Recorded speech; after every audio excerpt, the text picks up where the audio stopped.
উত্তরের জেলা গাইবান্ধায় ঘন কুয়াশা আর কনকনে ঠান্ডায় চরম ভোগান্তিতে পড়েছে এই অঞ্চলের মানুষ।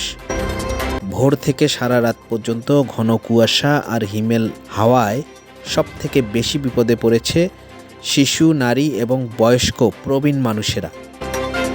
শীতবস্ত্রের অভাবে নিম্ন আয়ের মানুষ, দিনমজুর ও চরাঞ্চলের বাসিন্দারাও অত্যন্ত কষ্টে রয়েছেন। প্রচণ্ড শীত, ঠান্ডাতে পেরেছে মানুষ।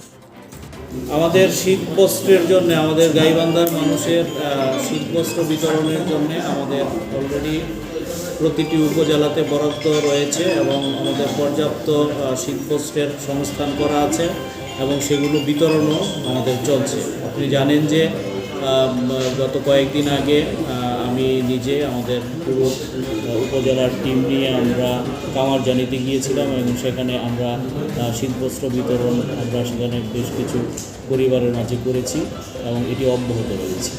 কঠিন শীত, শীতের চাদর গাও দিয়ে বেলের ধান ভাঙিয়ে রাখছি। নিম্ন আয়ের মানুষের অবস্থা এবং যাদের ঘরে সে ধরনের নেই, তারা কি অবস্থায় আছে? তাদের অবস্থা খারাপ, তাদের অবস্থা খুব খারাপ, তাদের অবস্থা খুবই খারাপ। অসুখ বিসুখ লেগে আছে, জ্বর সর্দি। আপনার কাছে কেমন রোগী আসতেছে এখন? ওই যে জ্বর সর্দি কাজ ঢুকলে ঠান্ডা জনিত যে